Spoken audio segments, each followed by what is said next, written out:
Hi, I'm Bee. Welcome back to episode 20 of Wreck This Journal. If you've been following along, you know I'm using this book for art prompts and experimentation. So for this episode, we are going from pages 150 to 153. Some of the pages have fallen out of the book because I have been as soon as things start making it so I can't draw on the full next page, I've been cutting it out. So just bear with me as we go through this. As a happy reminder, the next section that I will be completing, which is the rest of the book, should be done around December or January. So if you're subscribed, then you'll get the notification or whatever. And of course, I'll still have those shorts coming out every week or close to every week, like when I get them done, basically. But if you want to see the next full-length video, just subscribe. So let's get started. The first page that we're working on was this page, write or draw with your left hand. I could have just done an entire image with my left hand, or I could have just done my left hand in like one portion of the art. So like drawn an artist and then on their canvas drawn that with my left hand, or created a character that was looking in a mirror and having everything in the mirror be drawn with my left hand. What I ended up doing was I just ended up doing two of the exact same images, so that way I can kind of have a comparison going on in the future. I decided to do this guy. This guy was inspired by Carl from Ice Age. He's obsessed with a dandelion.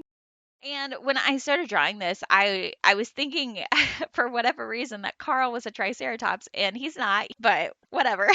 This is Carl's friend, Fred. And obviously I did what I normally do. For my right hand, I did the undersketch, then I did my microns, watercolor, colored pencil, finishing it off with highlights.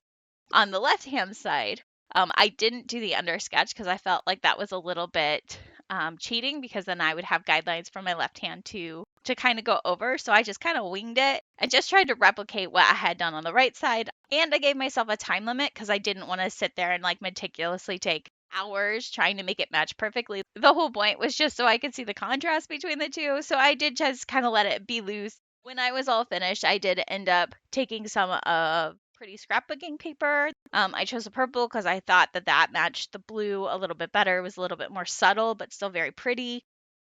When that was completed, I ended up writing right and left, obviously with the corresponding hands, and I ended up drawing the little hands as well with the corresponding hands. And then I finished it off by adding a highlighter of purple around the edge, and then just adding it to the right and draw it so it would kind of pull it all together. I think it's a really cute, fun project, and I think it's a great start.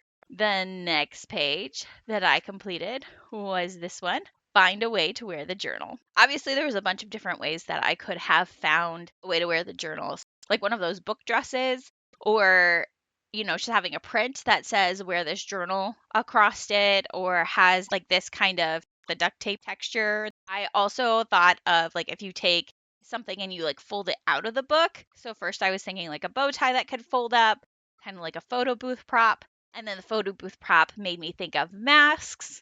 So then I was thinking like maybe a mask that would pop up, or a beard or a mustache or something like that. And I thought that could be really funny. And that made me think of the rainbow vomiting filter. So I decided to mix between mask and rainbow vomiting filter. And I ended up with a vomiting llama. So this folds out and then folds out again. You would look through this, and that would be the mask part. But then you've got the whole llama in there. The first thing I did is I took some cardstock paper and I folded it to fit inside of the book. So that way it would fold open here and flip out the top. And then I cut out a flower crown. The animal needed to be like an L shape, so that way it could fit in this area. So I decided to go with a llama because I thought that was very cute.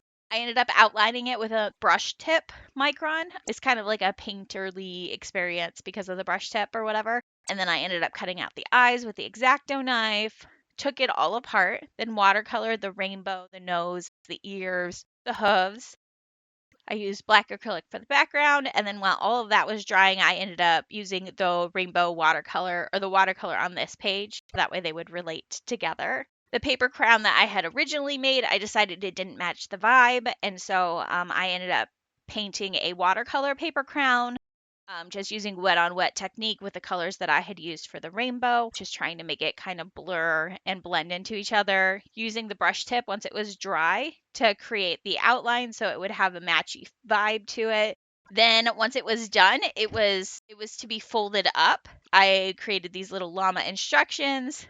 These are just like little really quick watercolors with black acrylic, and then added some silver stars to the background just to give it like a distinction from the front to the back. Once that was all done, then I sealed up all of the pages and glued it into the book. Ultimately, I thought this page was super cute. I love the little rainbow vibe. It's definitely something that if it was a photo booth prop, it was something that I would pick up personally at a wedding or whatever. So, yeah, I think it's the vibe. The next page that I completed was this page. This page is a sign. What would you like it to say?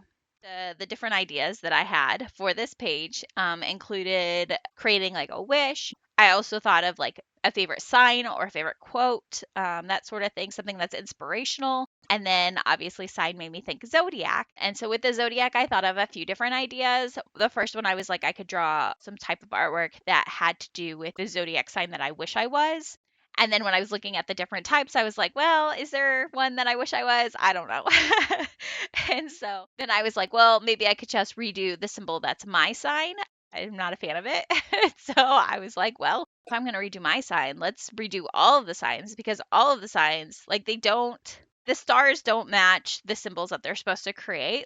And that bothers me. Like, there's not even like a vague generalness of it that makes sense. It's like an artist just drew a picture and then slapped it on a bunch of dots and was like, yeah, that makes sense.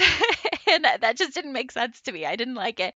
So this time I was going to make a new zodiac. They were all going to be animals and they were going to match the signs that they made. So all of the stars are going to fit inside of these animals. They're going to make some sort of sense. The process of it was basically the same as what I always do. I had an undersketch, I watercolored it, I glued it into the book. I added the black acrylic paint and the new title around it. I added the acrylic pages into the book. I glued them in with some hot glue. That worked to get it in the page. And then I used the Sharpie to draw in all of the dots so that way it would fit among the animals that I created. And then I added the 2 white pages so that way you can see like this and that, so that way it doesn't interrupt the art, but then I can also see it with it on top. And I don't know, I just think it's really cute. I think this page is like kind of fun and interactive. It's fun to like look and find like which one you are and all of that. So yeah, that's that page. The next page that I completed was this one. Create a non-stop line. So a lot of people for this end up doing like a contour drawing. And I did play with that idea for a little bit, the different contour drawings and stuff. But then I have a reverse coloring book, if you've ever heard of that. And so I was like, well, what if I do something like that? So I drew an undersketch and then I took a kneaded eraser to make it so I could just barely see it, because I was just trying to get the general shapes of the creature, which obviously is a cute little cow, and the mushrooms and like the ferns and things on here. And then I watercolored it and I used a wet on wet technique so that way it'd be very blurry. So that way the color would kind of like spread out. I did some splatter effects so that way there would be things in the background, like maybe I would find some bugs or something like that that I could add in. And then after I was done with all of that, then I took a thin micron. I started at the beginning and I just did one line over the whole thing, but I did it reverse color style. So just a bunch of scribbles and just a bunch of like lines and stuff. And I thought it turned out really good.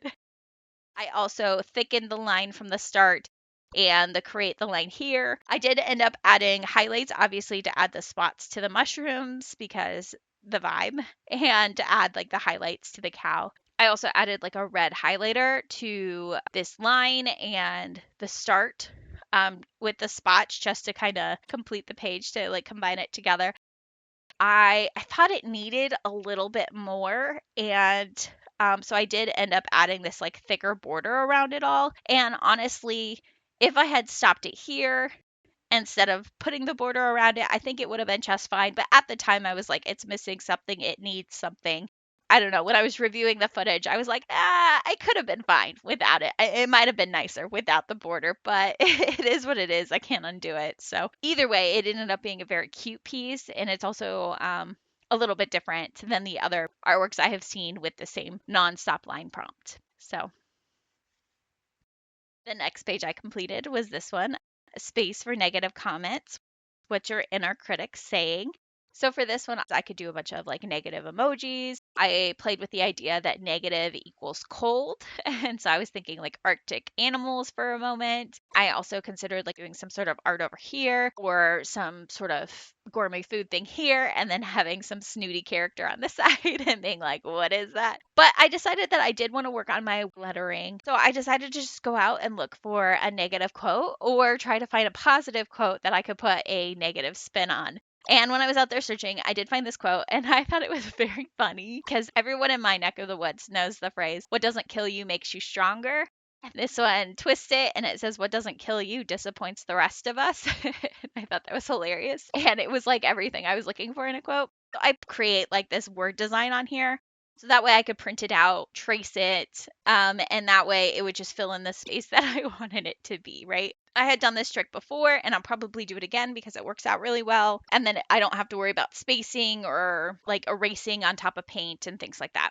I did end up doing this like messy black acrylic background. I wanted it to look a bit incomplete for the negative vibe. And then to go with this phrase, what doesn't kill you disappoints the rest of us, then I thought about all of the ailments that I have that make me feel like I'm dying, even though I'm not.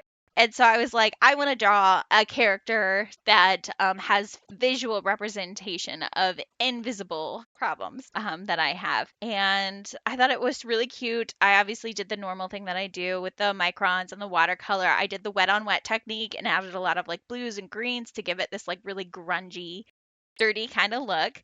I used an X-Acto knife to cut out around the teddy bear. So it would be kind of like a sticker type thing that I would stick on this black.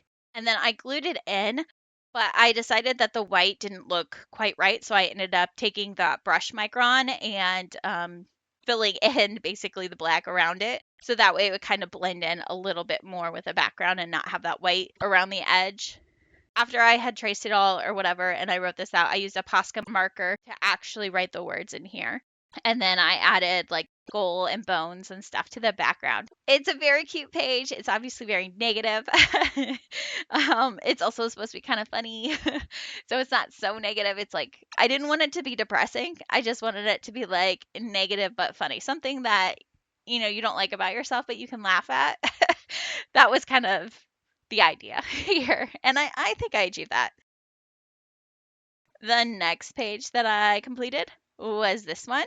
Draw lines with your pen or pencil, lick your finger, and smear the lines.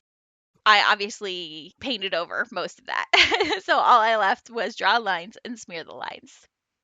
The ideas for this, obviously, one was to follow the instructions. Smearing also made me think of things like when makeup smeared down somebody's face, or smearing watercolors, or there's a really cool art form right now where people create these realistic portraits and then they smear it. I also thought of scrape art, where they put the drops of paint down and then they kind of smear it across the page, and then that creates like animals or like ghosts and stuff, and it's really cute. And then I also thought of just like a simple like smearing the rainbow. So when I first tried it though, I really liked the idea of the smeared oil portraits, and I was like, maybe I can achieve something like that with acrylics. There is additive you can add to acrylics so that way it dries less fast. Basically, it's nowhere near as it doesn't take anywhere near as long as oil paints, but it does make it so you can blend things a little bit easier, etc. And so I decided to try that. Unfortunately, it obviously did dry way too fast. I did this portrait of this girl. It wasn't realistic. It was very cartoony, but I was trying to go really fast. Obviously, realism takes time. So I was just trying to get it before all the paint would dry, but it did dry too fast. So I ended up just taking like the paints that I had and just added smears over the top of it. And I didn't like it. I was like, this is crap. I don't like this. We're gonna trash it. So I painted it over all white once it was dry, which took a while. And I was like, we're just gonna go with a simple rainbow. We're gonna do something that I can't mess up. So I did some really quick lines, like really fat, paint heavy lines, and then used my hand to smear it across. The first time it went, it didn't quite get on the second page, so then I added more paint to the other page and smeared it. And then I added a handprint for some reason, which was dumb, so I removed that. And then I was like, you know what? We're just gonna let it go. We're gonna let it dry, and then we're gonna be mad, and we're gonna think of what we can add to it to make it better. And so after I had done the rainbow, I sat down and I created some really derpy, like simple characters that could have been painting this rainbow. I ended up going cats. And so I was like, we're just going to go simple, basic, derpy cats. And they're going to be painting on this. And I ended up just doing really thick outlines with the microns so that way I could cut it out with the X-Acto and glue it in. I decided that I was going to get rid of, with the pencil, all that nonsense. And so I was just going to have like one character that was going to be kind of like leaning on some of the words and like peeking out off the top over here. And then the other one was going to be reaching up. I just used a light blue Posca to add some shadowing to it. I used the regular acrylic paint to add the colors to the little paint splotches. And I used the silver Sharpie to do the paint can. Like very, very simple, very, very derpy, very basic artwork. But honestly, now that it's done and looking back at it and like knowing the struggle, I think it's a very cute page. And if this was my idea to begin with and I had like fully fleshed it out, could it have been way better? Absolutely. Absolutely, it could have been. But for covering up that horrendous artwork that I had created before, I think it turned out really well. And yeah, it's a happy little derpy page. The next page that I worked on was this page. And this is the page that you lose. So it says, lose this page, throw it out, accept the loss. First, there's like a trash can, and then just taking the page and then like put it inside of that trash can, or like have like a garbage bin character and then like toss it out type thing. I could have drawn like blackout art. And I was like really into that for a minute. And I was like, that would be really cool on this page. And then, the accept the loss, like for whatever reason, made me think of tarot cards. And I was like, that just seemed like a reading that you might get from a tarot card. Like, it's time for you to accept your loss, And I really liked that idea. And so I was like, okay. So I wanted it to be a tarot card vibe. I ended up doing a digital sketch first because I was like, well, I'm going to rip this one page out. I'm going to have the tarot card on the other page. How cool would it be to have the tarot card on the back side of the card that I like toss out? But then I was like, no, I wanted it color. So I did just kind of do like a rough sketch on the computer program that I was using. But then I ended up just sketching it out on traditional media, which just basically means I used a pen and paper. And I sketched it out. I used the watercolor, did all of the stuff that I normally do. I wanted to add a whole bunch of imagery in here that would be conductive or conducive to interpretation if it were like an actual tarot card. I also wanted it to be the last one because tarot cards have like the something all the time. So like the hangman or the magician or the lovers or the fool, that sort of thing. So I was like the last one. I thought that was clever. And like with all of the imagery and stuff. So like, why does he have bare feet? And is it a he or is it a she? I wanted it to be like a bit vague on, is it a man or is it a woman? There are bright flowers on this side, and then we've got darker flowers, and then we've got a moth, like a deadhead moth, and then we've got like, what is this? Is this a skull? Is it a ghost? Is it a rock? Like, what is this interpretation? The number of trees on this side is 7. The number of trees on this side is 6. Like, does that mean something? The number of flowers that are open is 3. The number of flowers that are closed is 3. Does that mean something? And so I just tried to add like a whole bunch of things that if I were a tarot reader that I would want, that wonderful imagery to be like, you see this hanged man, you see how he hangs this way, he's facing this way, you see how his feet are crossed in this manner, or whatever, like all of the things that they do to be like, that means this. So I tried to add a whole bunch of that in there. I also added like the gold framing to it because I thought that like just elevated it a little bit. Originally I wrote the words in gold, but I didn't like that. So I changed it so that way the background would be gold and then it would be written in black, and that worked out pretty well. The background in the book, I painted a black acrylic so that way it would match the black on the other side. I added some white stars just to like kind of complete the page. And then obviously I ripped that page out. That page, I ended up printing out what I had done online and glued that onto the back. And then I just zhuzhed up the front a little bit with some gold and like white stars or whatever. And then like my YouTube information and then left it in a public place. And I was like, goodbye. And that was actually kind of fun too, like having like a little adventure to like go out and do something. So that was that page. That brings me to this page, a page for 4-letter words.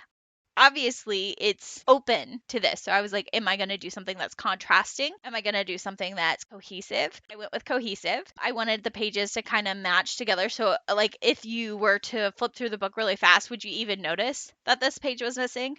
But the page of 4-letter words, I thought of a bunch of different things doing word art where there was a show probably a couple decades ago where like all of the animals were made of the letters. And I thought that was really cute, like maybe doing something like that over here. I also considered doing like a Scrabble type thing and just using 4-letter words in the Scrabble. But then I came across 4-letter word poetry and I was like, obviously this is perfect. So here it is. Very simple. I feel a little weird reading my poetry on the internet, but we're just going to do that because this is an art page. So this is the poem that I came up with. Roam away from pain, hurt through fake love. Toss them away. Find real love. Have hope. Rest safe. Hear this poem, lost ones. Find your home. So that was my cheesy poem.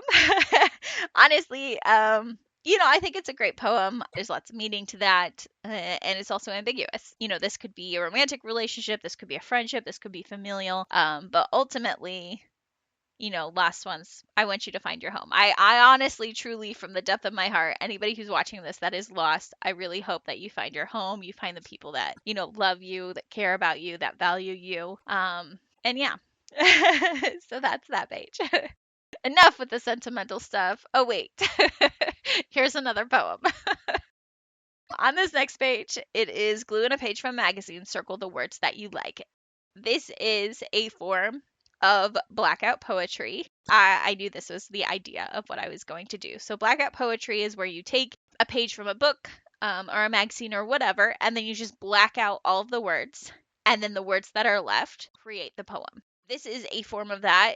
The circles are the words, and then you use the lines to direct where you're going. So it's instead of blackout poetry, where it is from right to left, top to bottom, this with the lines, it directs you where you're going to go. I ended up using 2 pages of the dictionary because obviously lots of fun words in the dictionary. And I thought it would be really fun to, figure out what I could do here. I ended up using an ombre pattern and highlighting all of the words that, like, blackout wise, except for without using a black marker. I just used an ombre of colors just to add a little zhuzh to it, a little vibrancy. And I ended up highlighting the rest of the things on the page once I had glued it in because I wanted it to be only the words that were circled were white. Everything else was going to be a color of some sort. Like, obviously, it came from a page of a dictionary. I really love the metaphors in it. If you are working on a poem for class or just for your own personal use doing this, you're going to get a ton of metaphors that you wouldn't necessarily have thought of without the prompt of the words that were already there. I don't like all of it. Some of the words I like after rereading it, I think that I could have left out a bunch of things. And there are a few words in here that I could have probably added to. And so let me read this poem to you. One side of a message faded, a tree without leaves. Suffering from emotion, insignificant colors convey who matter. Two joined together in bed, a beautiful, pleasing animal, a contagious disease, a wild lesson. Desires made of glass sunken with a parachute, a public procession filled with terror blooms like a flower without speech. Where thin news contradicts itself, and perfection in writing, a songbird lying, grows used in value. Thank you. Like reading that, I feel like it is all metaphor. Like, right? Like there are some like literal parts, but most of it metaphor, right? Like the whole thing Like, really, I feel like the whole thing is basically like it's just metaphor after metaphor after metaphor, because it's like you can't say what you want to say. You have to use the words that are there to do it. So you have to do it in metaphor. And I kind of love that. Like, if I were an English teacher, this would be an assignment that I would assign my children. Because it's fantastic. I love it. I love it so much. The dictionaries that would be ripped up. So good. But anyway, so that's that page. The next page that I completed was this one, Write with the pen in your mouth. The first thing I thought of was like all of the artworks out there that have to do with somebody's mouth. So like there are so many artworks that are just people's mouths, like their lips or them sticking out their tongue or them smiling. And there's like a lot of artworks that the mouth is the focal point. So it's like they're blowing bubble gum or they're eating something. Like we are a very oral fixated society, I feel like. And then I thought of, if I write it with my mouth, it's going to be super messy handwriting. I'm like, who has messy handwriting? And that made me think of doctors. Doctors' handwritings, stereotypically, are very messy. And while I was scrolling through YouTube, I came across this artist who's called Madelline. And she had like this promo for a song that she was doing. And I'm going to read the lyrics to you. It goes, I went to the doctor. She asked me to explain. What are your symptoms? I said, I think I'm insane. She said to me, you're just an ordinary case like everyone else I've seen today. She said, hey, it's okay. Pop your pills. You're just sick. You're not a crazy. It's all right. You'll be fine. You're just sick. You're not a crazy. So I wrote pop those pills with my mouth. And of course, that word also means a female dog. And so I was like, okay, let's do a cute little dog who's taking her medicine and she's super happy about it or whatever. And like one of those old school, the arched prescription windows was the vibe I was going for. I ended up just doing my microns, and then I used highlighters and colored pencils and whatever to do it. I added a bunch of band-aids because I thought that was like fit the doctor vibe, and it filled in the space a little bit more. And I added a bunch of these pills, and they almost look like those little candy hearts. And I was like, how much more fun would it be to take our medication if they were shaped in like fun little shapes? Like, am I just a child, or like, is that something that should happen? Because I feel like it's something that should happen, and we should have all these like really cute little shapes for our medication. But yeah, it turned out really good. If you are interested in some poppy whatever, check out Madeline. She's got a couple of other songs that are really cool too. But yeah, that is the end of that page, and that is the end of the ones that I have cut out. So the next page that I worked on was this one, which originally said give away your favorite page. I played around with blocking out the giveaway part and just having it say your favorite page. But there's a lot of pressure in being like, this is my favorite page. So then I came up with the idea of being give away your favorite plant, because I just wanted to draw a bunch of plants. And so I was like, this is cute. I love this idea. It's going to be like a plant sale at a plant store or something like that. And so I could just, doodle a bunch of plants and just kind of have a good old time. I ended up drawing my dog Trixie here. I have another dog, Oswald, and I did consider drawing him here, but I was like, let's have a little bit of contrast. Let's have something new and different. Let's put in a cat. And so, yeah, that's what I did. I did a bunch of different type of plants. I don't know what all these plants are. I did when I drew them, but I don't anymore.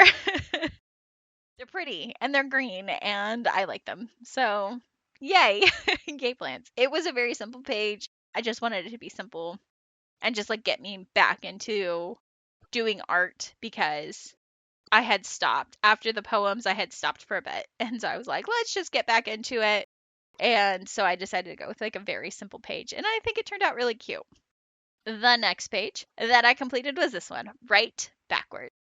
The options were obviously doing what the instruction was, which was spelling things backwards and then putting the words backwards in the sentence. I also considered doing like mirror writing, where I would have something written here and then writing it backwards here as if it was like in a mirror. I also thought of just doing the words backwards, so that way I'm writing forwards, but then the words are backwards, so you would have to read it backwards. And I like that idea more because it would take less mental faculties. So I ended up doing it that way, and I ended up just doing this quote that I saw in a forum But they said, everything new I learned about myself changes the colors I paint my memories.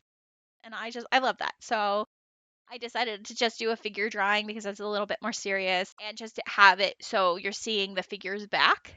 Because backwards back, they're sitting backwards away from me, that sort of thing. So this brown paper is actually from a grocery bag that I just cut up. And then I used a seafoam green crayon to do my under sketch. And then I also used it for the background just to kind of tie it together. I used the brown then for the more serious sketch. After I obviously added the highlights in there, and then I used the brown as the lowlights. I did the black for the outlines just to add more contrast. Added some cross hatching in the background. A little bit of black kind of shadow work going on just again to add more contrast to draw more eye directly to the figure. After that, obviously I glued everything in, and then again I did use the seafoam green as the background, just adding like a little wide crosshatch kind of pattern to the background just to kind of tie things together. I think it turned out really well. I think it looks good. I like that the sentence is backwards. I think this is a very good page, even if the form isn't quite up to par. Just because it has a bit more, I don't know, class, elegance, that sort of thing to it. I like it. The next page that I completed was this one. Document time passing. Okay, so for this page, I could have done a bunch of trends over a decade. So that could have been like hair trends or clothing trends or toy trends or whatever. I could have done something with the seasons. I could have done anything that had to do with keeping track of time. So timepieces, clocks, hourglasses, those sundials, anything that had to do with keeping track of time. And then I also thought of like nature life cycles, so like a human life cycle, and of course, butterfly life cycle. And then I thought of a frog life cycle, and I thought that would be kind of fun, but I don't want to just do like a simple nature drawing. And so I decided to go to like weirdcore, which is just like is the Gen Z word for surrealism. You've seen me draw some other things in weirdcore in some of my previous videos. And the more I dive into it, it's basically just surrealism, but they call it weirdcore. So I obviously combined a human with a frog. And I wanted to use a ballpoint pen because I wanted to have the blue as the outline. And all my microns, all my waterproof pens that I can like color on top of are all black. And so I had to do things a little bit differently. So I ended up coloring before I did the outline. I used the highlighters. Obviously I started with the eggs. So the baby's playing with little blocks because, it's the building blocks. Get it? Metaphors. And then we go into the tadpole, which is the child. I was trying to give her underwater vibes without actually drawing her underwater, which is why she's holding a lily pad, which is why her eyes are white, which is why she's kind of got this blue-ish quality to her. Same with the eggs. I wanted them to be like a little bit more water vibes. And then, of course, I went through with colored pencils after the highlighters and then the ballpoint pen again to add that little contrast. The blue pen, depending on the color that you are writing it on, a little bit blacker or it can look a little bit bluer. And I love that quality about it. I do it a lot in my sketchbooks. It's not as pretty to do when you're recording, which is why I use my microns a lot because my microns, obviously are waterproof and I can color on top of them. Because the first layer of highlighter is obviously like the messiest. It looks the worst. It's like the ugly stage of the work. And then we moved on to the young frog or the teenage frog. She's hip, she's cool, she's leaning against the wall.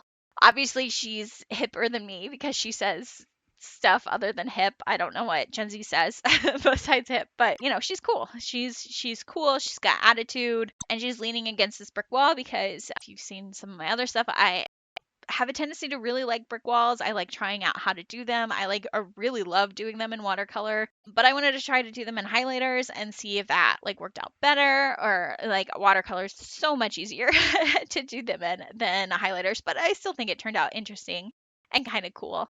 After that was completed, I impulsively added some clocks in here just to add a little something to the background, and I wanted the clocks to be the different times of day.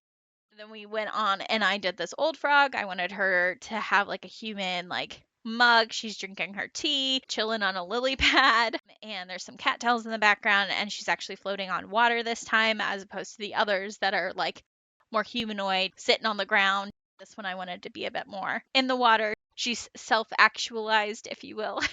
And I kind of loved it. After I was done with all of that, I added the stars. I glued it in, and then I added some beautiful highlights to the eyes because I really think that the eyes, chef's kiss on those eyes, I think it just adds so much depth to them. They look so good after the highlights are in. But yeah, that was the end of this page, and I think it just turned out really good. I love the surrealism. I love the vibes. It's just overall, like, making it made me happy, and looking at it makes me happy. So the next page that I completed was this one. This space is dedicated to internal monologue.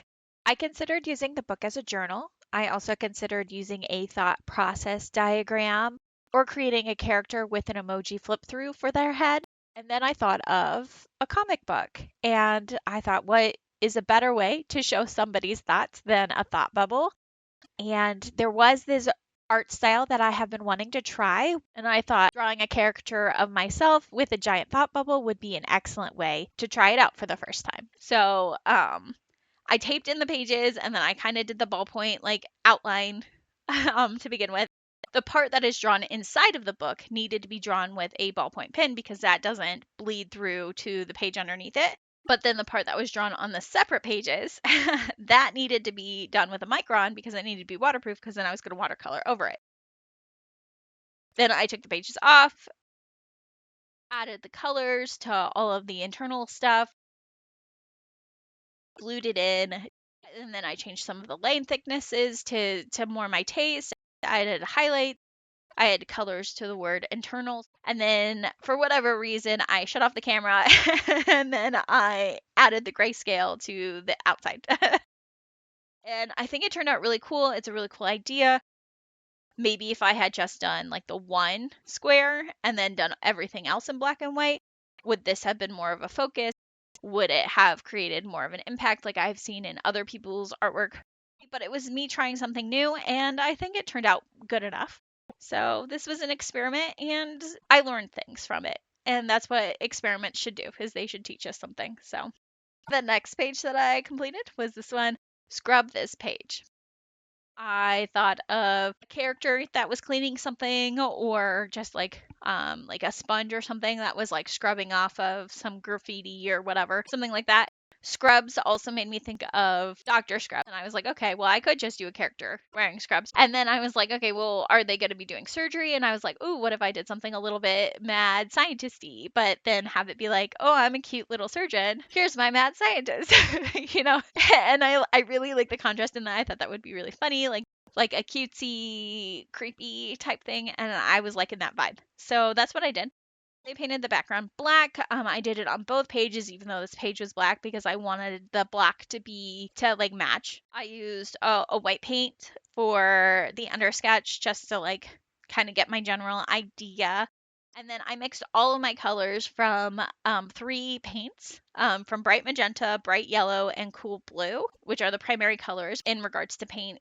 But I mixed everything from that. It was fun. I haven't done something like that in a while. I'm out of practice, that's for sure. I think I came up with some pretty interesting colors because if you get something straight from a bottle, obviously it's not going to have the same color variance to it as a color that you've mixed yourself, especially somebody like me who mixes a little sloppily. I like that because then it's going to have more of that color variance, which adds more interest to the artwork, in my opinion. But it does take more time. And then if you ever want to go back and fix something, you never can because you're never ever going to mix the exact same color again, or at least me. I'm never going to mix the exact same color that I have mixed before because it will match when it is wet, but then when it dries, either darker or lighter depending on the color. And I'm just not very good at that. So I used a Posca pen to do like a blue outline instead of a black outline, which I think added a little bit of pop to it. So I have this cute little surgeon. She is scrubbing with her little soap, doing the surgeon scrub up the elbow. I also used some Posca pens just to add like a little bit more interest with like a little scribbles and a little dots and stuff, just to like add a little fun brightness to it. And then I used the back of a straw to create these bubbles to like emphasize the scrubbing. And then when I went to the other page, it was kind of the same sort of steps. I did the white undersketch, and then I added in the base colors, and then I added like the organs, the lungs, the heart, the rib cage. I added shadows and texture. I added depth to the skin that's being pulled apart by adding like different colors. I put the push pins back in and added in the shadows. I decided let's make these eyes into buttons so that way it's a little less creepy instead of like, just a dead cat eyes. I was like, let's make it a little bit more fun, cutesy, creepy instead. So I added the buttons for the eyes. I changed the eye button color from that purpley color to a black color just to have a little bit more contrast. I added all of the highlights in after that, which added a little bit more pop. And then I went back in with a silver Sharpie to add this border in. And that's supposed to be like kind of a homage, like one of those metal autopsy tables. It's supposed to be like a hint of that without actually having the metal right behind it. And I also decided to take that silver Sharpie and add a little bit to the bubbles on this side just to like balance the two sides out so that way they both have a little bit of that shine to them. And I think it turned out really cute. I like the depth of colors. I like the interest in the paints. I think it is a very cutesy, like cutesy, creepy type thing. And I think it just turned out really, really good. So, the next page, not so fun. The next page is hide a secret message somewhere in this book. If you've been following along, you know I've already hidden a secret message in this book. I did it on a different page, and I was like, I knew this page was coming. So this was just more about the artwork or whatever. So I did think about a couple different things. So I did think about doing envelopes. I thought about doing like a character shushing us. So like, shh, keep a secret. I thought about doing something where you would need those glasses to see, like those red glasses or that red film. I also considered doing something with invisible ink or adding a decoder ring in there, even though the secret message is not written in code. I thought it might be like a misguidance or a little trail to take somebody down that wouldn't necessarily be the right trail. And then that brought me to post secret art and then like the fear of sharing secrets. And that's kind of what I went with because I do have a huge fear of sharing secrets. And so I wanted it to be like a character that's like peeking around the corner, like holding their heart in their hand, being like, if I showed you this, are you going to believe me? And so one of the things that always goes through my head is, would you believe me if I told you? And so I wanted it to be like a very simple, like kind of scratched out thing that I wrote over here. And like I wanted it to encapsulate the fear. I wanted it to show, scared. And so that's what I ended up doing. Once I had finished the bunny, I decided that the words being scratched over here didn't quite work because they weren't quite level. They didn't quite work the way I had seen in my mind. So I was like, okay, well, let's just frame it. And so that way it's framed. And then I wanted to color over it. So that way it's hard to read it. I just wanted to make it so it's like if you look, you can see it. But if you just like glance at it, are you going to read it? Because it's not a high contrast. It's a very low contrast type thing. I think this page encapsulated what I was trying to go for in the moment. It's not very happy, or it's not like the other one, which was creepy cute. This one's just kind of like, like the bunny's super cute, but it's also like kind of sad. It's like one of those pulls at your heart type things. If I were to do this page again, I would just put the decoder in here and just have that little misread because I thought that's clever and funny and whatever. But I guess I was just in a sad mood when I decided to do this. So that's what I did. Moving on, the last page that I completed for this book was this one, Sleep with the Journal. Obviously for this one, I was thinking like very dream type stuff. I'm somebody who has night terrors. And so my dreams are not happy-go-lucky. My dreams do not look like this.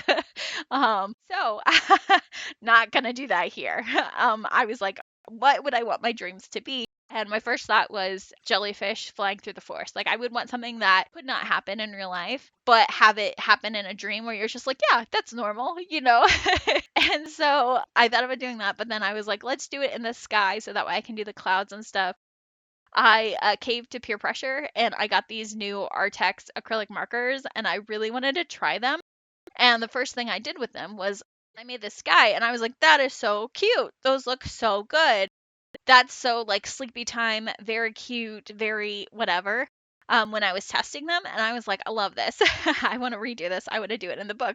Of course, I redo it in the book, and they look like blue bushes, not clouds. And now I understand. If you make the little bumps not fat enough, they look like bushes. They give bush vibes versus cloud vibes. So now I know. I had, did a base for each cloud to do the blending or whatever. You have to go quickly. So I just did it per cloud. I did a base of light blue and then I did purple at the bottom and then I did another light blue at the top and kind of like blended the purple that was still wet on top of the light blue that was there. And that worked out really well. When I did the blue outline and then the white outline for the top, the white isn't opaque, it's pretty transparent, so you have to do multiple layers if you want it to be opaque. And so I just use that to my advantage and I just try to get it around the edges, so that way it would make like kind of 3 layers of the white. So we've got the dark blue, a lighter blue because the white's covering it, and then a white. And I added a bunch of these little like dots and like little diamond things to be like, oh, we're magically flying around and all of that. I also used colored pencils on top of this. It acts a little bit differently, kind of smears a little bit on top of the acrylic, probably because it is a bit like a satiny finish. You can seal it and then it won't smear anymore, but if you don't seal it, it's going to smear. So that's just something to keep in mind, I guess, if that's something you're going to do. Once I had my little octopuses and my jellyfish in, I didn't think there was enough contrast, and then I added some black outlines. Hated that. So then I went back over them with like a navy blue on the jellyfish, and then I was like, that's still too dark. And then I did a white on the octopus, and I was like, okay, but there's still not enough contrast. So then I did a medium blue around the white just to give it a little bit more contrast. But this is just like a very cute dream time, happy-go-lucky like little thing. I thought it was a good page to end on, and now that I have these new acrylic markers, I was like, maybe I won't have to add so many pages inside of the book, and maybe it won't get so chunky. But I guess we'll find out when I complete the next grouping or whatever. That's all I have for today. So, bye.